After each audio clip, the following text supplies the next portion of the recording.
घटना हो गई और प्रशासन सो रहा है। अरे जब पता है महाकुंभ चल रहा है, सभी लोगों का वहां पहुंचना जरूरी है, तो ये सरकार से 10-15 प्लेटफॉर्म नए नहीं बनवाए जा रहे थे यहाँ, या 15-20 ट्रेन नहीं खरीदी जा रही इनसे? और बॉर्डर पे जो आर्मी बिठा रखी है, क्या काम है उसका वहां पर? पता है पुलिस कम पड़ रही है, तो उनको यहाँ लेके आओ ना। हर आदमी जो महाकुंभ जा रहे हैं या वहां पर है, उनके साथ में कम से कम एक पुलिस वाला या फिर आर्मी वाला होना चाहिए हर आदमी के साथ में, कि कहीं उसके साथ कुछ गलत ना हो जाए।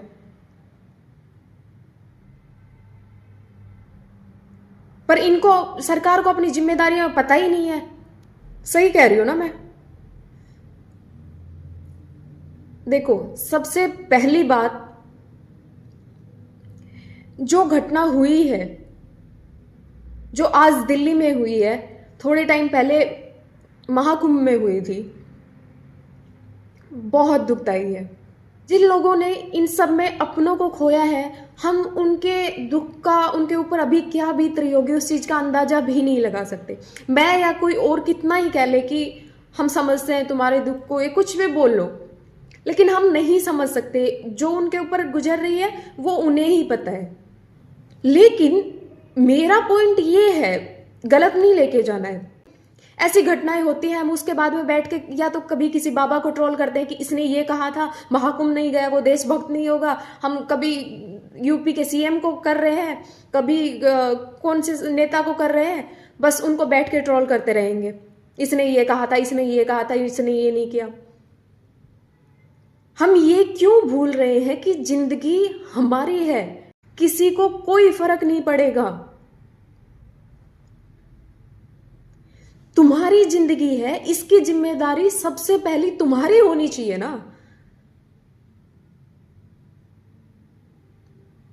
सरकार, नेता, बाबा, कोई भी है, बाद में आता है।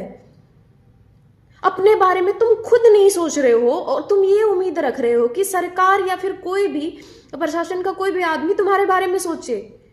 ये कितना सही लग रहा है? एक बार ये बताओ खुद से। मतलब पता है इतनी बुरी कंडीशन चल रही है, हर जगह भीड़ चल रही है, छोटा बच्चा हो तो ट्रेन में जगह है, न प्लेटफॉर्म्स पे जगह है, न आगे पहुंच जाते हैं वहां जगह है, लेकिन फिर भी हमें आंख बंद करके घुसना है बस। और हमें कुछ होना नहीं चाहिए, क्योंकि ये तो प्रशासन की जिम्मेदारी है।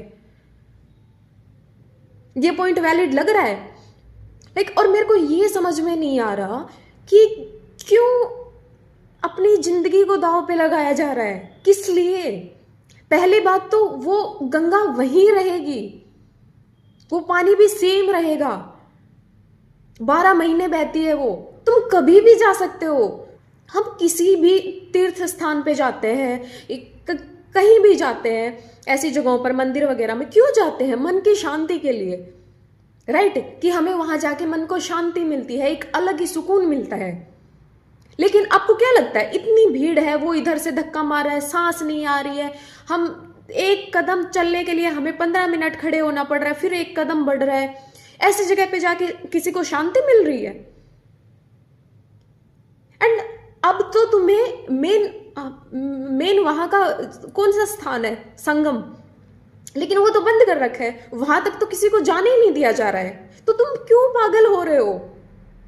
अगर बाद में जाओगे कम से कम तो प्रयागराज संगम तक तो पहुंचोगे। एंड दूसरी बात, किसने देखा है स्वर्ग नरक क्या है? तुम्हारे पास अभी की जो जिंदगी है तुम उसका ख्याल नहीं कर रहे हो, और तुम्हारे मरने के बाद क्या होगा तुम वो चीजें सुधार रहे हो।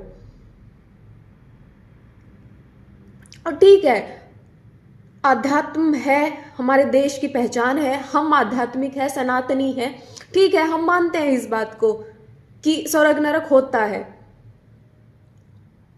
तो अगर ये होता है ना, तो कर्म की भी मान्यता है, तो तुम अपने कर्म सुधारो ना। मुझे नहीं पता, लेकिन अगर ऊपर स्वर्ग नरक ये ऐसे वाले कोई सिस्टम होंगे ना, तो एक बात निश्चित है कि सबसे पहले कर्म देखे जाते होंगे। तो तुम अपने कर्मों को पवित्र कर लो, वहां जाने की जरूरत नहीं है। तुम 10 लोगों का बुरा करके अगर वहां चले जाओगे, किसी भी अमावस्या को चले जाओ, किसी भी स्पेशल डे को चले जाओ, कुछ नहीं होगा। सबसे पहले वो कर्मों की लिस्ट निकलेगी। आप ये स्टेशन की देख रहे हैं, वीडियो देखी होगी आपने, लोगों के बीच में इतना गैप नहीं है कि हवा पास हो सके। ऐसे में ये बताओ मेरे को कि प्रशासन को क्या करना चाहिए था। तुम्हें एक ट्रेन दिखी है, तुम आंख बंद करके जैसे जानवर भागते हैं या फिर छोटा बच्चा भाग लेता है कि इधर उधर का नहीं पता होता उसे क्या हो सकता है, तुम वैसे भाग रहे हो। न तुम्हें ये मतलब है कि कोई दूसरी ट्रेन आ जाएगी पटरी से, न ये मतलब है कि किसी को धक्का लग रहा है, कुछ नहीं। और उसके बाद में अगर कोई घटना घट जाती है ऐसी वाली, तो तुम दूसरों को, प्रशासन को जिम्मेदार ठहराते हो। कोई नहीं, कोई प्रशासन नहीं, कोई सुविधा नहीं, कोई सेफ्टी नहीं सर। क्या करना चाहिए कि पूरी आर्मी पुलिस वाले सब एक एक आदमी के जा रहा है उसके साथ में एक एक को खड़ा कर दे कि हाँ ये आदमी कुछ गलत ना कर दे, इसको सेफ पहुंचाऊंगा महाकुंभ में। ये पुलिस की जिम्मेदारी है, किसकी जिम्मेदारी है? मैं ये बिल्कुल नहीं कह रही हूं कि प्रशासन की, सरकार की, पुलिस की कहीं भी गलती नहीं होती है। ऐसी जो जगह अभी जो सिचुएशन हुई है ना, मुझे नहीं लगता उसके लिए हमसे ज्यादा जिम्मेदार वो लोग हैं। सबसे पहले हम जिम्मेदार हैं। अभी दो तीन दिन पहले वीडियो आई थी, कैसे लोग अगर ट्रेन में बैठने की जगह नहीं दिख रही है कि पूरी ट्रेन फुल है, उसके बाद में भी क्या कर रहे हैं, शीशे तोड़ तोड़ के, लात मार के तोड़ रहे हैं, पत्थर फेंक के तोड़ रहे हैं। अंदर उनके अंदर जो बूढ़े बच्चे सब लोग बैठे हैं, उनके ऊपर लग रहे हैं। वो कौन है? वो शीशे तोड़ने वाले कौन है? वो भी आम लोग हैं। वो भी, उनको भी महाकुंभ जाना है, पाप धोने जा रहे हैं अपने। और कैसे जा रहे हैं? अब उसमें भी सबसे पहले उनको गलत नहीं ठहराया जाएगा कि कौन कर रहा है। पाकिस्तान से आके नहीं कर रहे हैं ये ऐसे काम, हमारे ही देश के अपने ही लोग, हम जैसे आम लोग ही कर रहे हैं। लेकिन उसमें भी जिम्मेदार कौन है? प्रशासन है। पुलिस कहाँ थी उस टाइम? मतलब हम जानवरों जैसा बिहेव करें, अपने सब मानवता ही भूल के बैठे हैं, और फिर जिम्मेदार वो लोग हैं। ऐसा नहीं है कि मुझे सिंपैथी नहीं है, मेरा बहुत ज्यादा मन दुखा है ये हालत देख के ऐसे लोगों की। कुछ टाइम पहले हुआ था, मैं तब भी वीडियो बनाने की सोची थी, फिर मैं नहीं बनाई थी। लेकिन आज फिर से, अभी हम सिर्फ काउंट्स करते रहेंगे, हम इस पर वाद विवाद करते रहेंगे कि इतनों की डेथ हो गई है, लेकिन सरकार इतने बता रही है, बाहर पता नहीं चलने दे रही है। क्या कर रहे हैं हम? तो मेरी सभी से रिक्वेस्ट है जो वीडियो देख रहे हैं, कि जब तुम अपने घर से निकल रहे हो ना, अपने परिवार को लेके, अपने बच्चों को लेके, अपनी माँ, अपने वाइफ को लेके, तो एक बार बैठ के जरूर सोच लो फिर से कि क्या तुम सही कर रहे हो। क्या जिंदगी दांव पे लगाना जरूरी है सिर्फ एक स्नान के चक्कर में, महाकुंभ के नाम पर? और अगर है ना, तो फिर वो रखो कि बॉर्डर पे जाते हैं ना सिपाही, जो भी जाते हैं, जो आर्मी वाले जाते हैं, वो वहां जाके अगर वो शहीद हो जाते हैं ना, तो बैठ के ये नहीं करते कि हमारा शहीद हो गया, ये हो गया, वो हो गया। वो उस बात की शान समझते हैं।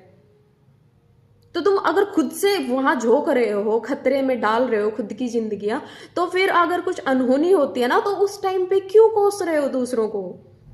मैं फिर दोहरा रही हूं, जिंदगी तुम्हारी है, तो इसकी सुरक्षा की जिम्मेदारी भी सबसे पहले तुम्हारी बनती है, किसी की नहीं। और सब बाद में आते हैं। तो अपने घरों में सुरक्षित बैठो। गंगा स्नान के लिए बाद में भी जाया जा सकता है,